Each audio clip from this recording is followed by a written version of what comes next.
বললো নেক্সট বারায় আমি তুই আমার গোপাল নিবাস দীঘা যাবো, একটা গাড়ি করবো, 4-5 জনে মিলে, ছোটো গাড়ি। গাড়ি আছে আমার পাশেই, ভালো গাড়ি আনছে ভাই, গাড়ি নিয়ে চলে যাবো, নিজে গাড়ি। নিজেদের ভিতরে যা ভালো। যা ভাবছি তাই, যে গণেশই হবে। গণেশ দা কেমন আছো? মাছ পেয়েছো? হাই সর্বনাশ, তোমাকে দেখেই আসলাম। তুই ইয়ে বলো মাছ নেই, তুই কি মাছ নিবি সেটা বল। ওটি বাদে নেবো, কই মাছ নেবো। কই মাছ তো পাবি না কেন? কই মাছ তারপর অন্য মাছ, জিয়াল মাছ আছে দেখি আমাদের। কালকে মাছ আসছিল তাই। আজকে হবে না, টাইম হয়নি মাছ পাওয়ার। কি মাছ পেয়েছে কালকে? কই মাছ কিরম আসছে এরা গণেশ? কই মাছ বিশাল পাচ্ছে কালকে কটা ছিল? 18টা মতন। এদারা ই কর, দাদা আস্তে কর আস্তে কর। ওইখানে যাবি, যাবো দাদা দেখি গণেশ দা কি মাছ পেয়েছে দেখে যাই। তুই আর এখন তো পাতাচ্ছে জাল। পাতাচ্ছো? হাই ভগবান, ওই মালগুলো পাইছি নাকি? ওরা কোনো মাছ পায় ও চুকায় পাতি বলে। টুকাই কে? টোকা কেটা? ওই যে যায় না কই করতে মাছ, জাল পাতাতে ওই লোকটা মাছ হাড়িতে ঢুকছে। আইছিস কবে? আমি আসছি 6-7 দিন হয়েছে। ওদের তো থাকবা তো নাকি? না এত ছুটি দেয় নাকি পাল? পুজো দেখুন অনেক দেরি। এগুলো মানি বেগানছিস? না রে, তোর বিনা ক্যাশে এ জায়গা হবে না তো। তুই কথা বল না, সে ব্যবস্থা করা যাবে না। ব্যবস্থা তুই ক্যাম্পাই চিনিস চেনে না তোকে? কে আর ক্যাম্পাই করবো, যাই দেখতে হবে তো, চেনে না না জানে। আমি তো তালে তালে চলে এসেছি। মাছ টাকা নিয়ে যাবে, কত মাসে দেখ? তার দেখতে হবে না। দেখতে হবে না, আমরা বেশি সময় আসিনি। আরে দাদু কি হবে?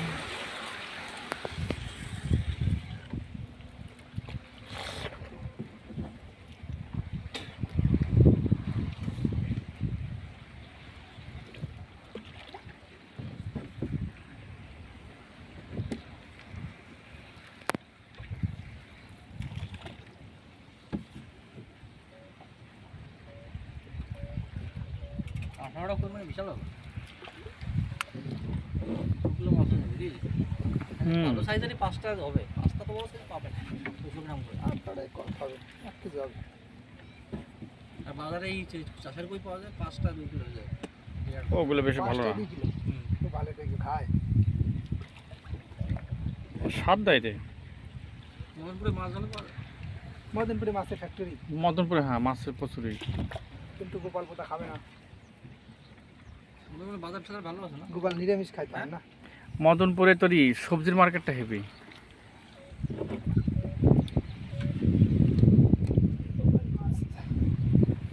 গোপাল মাছ খায় না। আমি সব খেয়ে পাই। মদনপুরে শপিং মল টল নাই না? কোন জায়গা? না কাঁচরাপাড়া ওদের ইয়াটা। আমার কি আছে? মদনপুরে কাঁচা তো ভালো। কল্যাণী পরের স্টেশন। কিছু কিছু জিনিস দূরে থাকাই ভালো। মাছ আছে?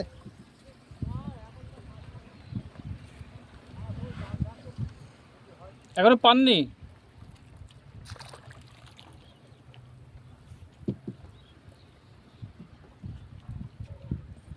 হলো বর্ডার করে ওই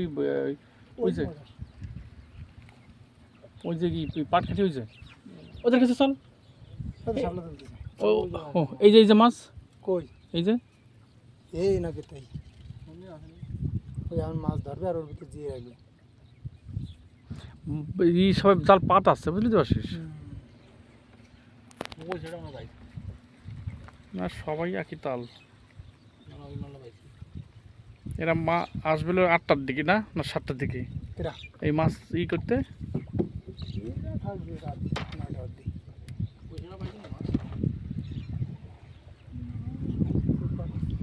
সবাই পাতাচ্ছে রে, তোর জাল থাকলে আমরা পাতাতাম।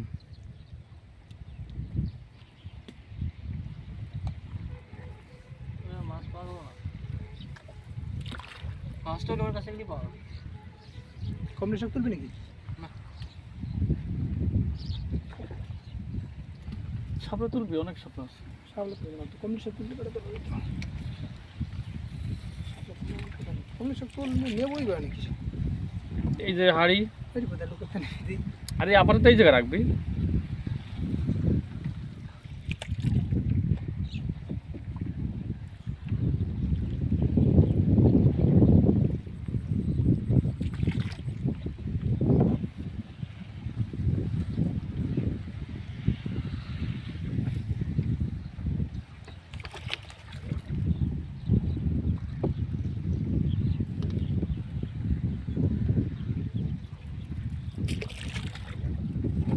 জল দেওয়া হয়েছে মনে হয় জল দেওয়া মাছ হবে না? ভালো মাছ হয়েছে। ওই মাছ হচ্ছে রোদের সময় কোচ নিয়ে আসলে কোপানো যায়।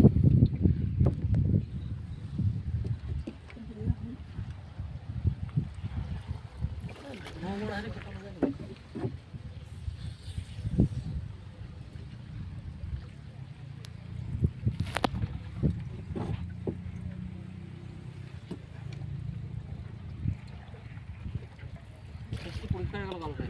হুম, দুর্নীতি হবে আবার। না না, এবারে হবে না। ও আগে গেছে সেটেল হয়ে গেছে, কেটা কেটা পরীক্ষা সবাই নাম্বার রয়েছে না, এসএমএস দিয়ে জানাই দিচ্ছে। না রে, এবার কার্বন কপি আছে। কার্বন কপি দিও কাজ যাও দিই, তোর যদি অ্যান্সার আগের থেকে জানাই দেয় হুম। জানাতে পারে না। ওই সেন্ট্রাল গভর্নমেন্টের পরীক্ষা নেয় না, স্টেট গভর্নমেন্টে নিয়েছে, স্টেট গভর্নমেন্টের চাকরি বাঁচাতে হবে, কী করবি? হুম। সহজ করে দিয়েছে মানে বিশাল সমস্যা। সহজ করে দিয়েছে এর কারণ কারণ কি, যারা পুরনো রয়েছে, যারা পুরনো রয়েছে তাদের নেওয়ার উদ্যোগ।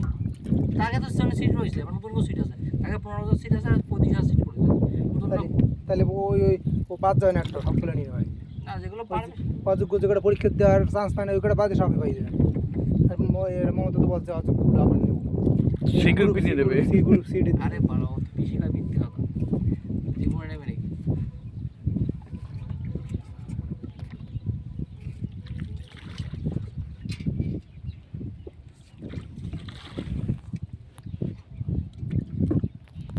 এই লোকটা ও জাল পাতো তুই কত দূর চলে গেছে ও কথা এক মাস মাছ তুলছিল না লোকটা। ওই তো সে ও খাবার জন্য জাল পাতাচ্ছে না। আমরা গণেশদের কাছে যাই, চল। ঘরে গণেশ হয়েছে মাছ হয়েছে, আধা ঘন্টা হয়ে গেছে, তুমি দিকে চলো। আপনার হয় না। হুম, 4:30 আছে, 5টা বাজে। কি বলিস? আরে ওই লোকটা কাজ কি ঘুমাচ্ছে, ও 1 ঘন্টা পরে উঠবে।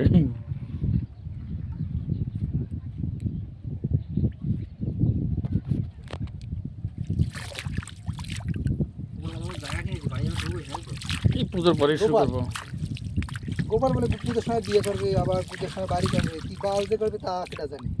আরে পুজোর সময় বাড়ি করেই বিয়ে করা শুরু করবো। আমি হসপিটালে এসেছি ওই সিগনেচার করাতে। হসপিটাল আবার সিগনেচার করতে হয় নাকি? এর সব জায়গায় করাতে লাগে, এই জায়গায় যে জায়গায় রেস্টেন্স থেকে শুরু করে বল কয়দিন পর, বলে কয়দিন পর আবার যখন ট্রান্সফার দেবা খালি গেলিও করার দরকার কি? ঠিক আছে, আমি দেখি ওইখানে ডাক্তার করে পরে বলছি হসপিটালে কি আছে? নতুন ব্যাটালিয়নে মানে শরীর ঠিক আছে কিনা, ফিট আছে কিনা। ব্যাটালিয়ন পুরো চেক অন্য জায়গায়, মানে আগে যে ব্যাটালিয়ন ছিল ব্যাটালিয়ন চেঞ্জ হয়ে গেছে না, মানে এক স্টেট থেকে অন্য স্টেটে গেলে পরে ব্যাটালিয়ন চেঞ্জ হয়ে যায়। হ্যাঁ, ভিতরে থাকতে পারে তাই তো? এবার অন্য ব্যাটালিয়নে যখন যায় তখন আবার পুরো সব কিছু চেক হবে না, তুমি বাড়িতে ছুটিতে কাটেছো সব ঠিকঠাক আছে কিনা, মারামারি গুতি গুতি করে এসে কোনো জায়গা হাত পা ভাঙে গেছে নাকি। তোর হচ্ছে মানে থাকা জায়গার ভিতরে হুম, থাকা জায়গাটা ভালো। তা ক্যান্টিন আছে না? হুম, ক্যান্টিনের সুবিধা আছে, ক্যান্টিনের তো জিনিস করে নিয়ে আসবে।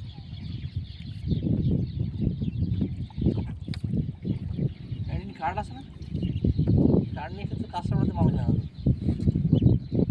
কাস্টমার ঠিক আছে না? হ্যাঁ, ওই আমার বন্ধু সব ওয়ার্ক করতো, ওখান থেকে নিয়ে আসে, অনেক কিছু কেনে, মদের দাম বহুত কম। তো গমকা নিয়ে আসে। তুই তাহলে এরপরে কার্ড নিয়ে আসবি, আমরা মধু কিনে খাবো। মদ কিনে বাইরে বিক্রি করতে হবে। আমাদের পাড়া চাকরি কেউ তারা করে। 2 টাকা কিনলে 6 টাকা বিক্রি করবে মধু মদ মশলা। ও বা আমরা খেয়ে নিবানি, তারপর খাওয়া নিতে পারি। মধুর তো যত যদি কিনলি দামি মদ কিনতে হবে, একটা কিনতে হবে 5,000 টাকাটা, এই 10-15,000 টাকা কিনতে হবে। মদটা কিনবে নাকি? কাস্টমার কিনবেই না।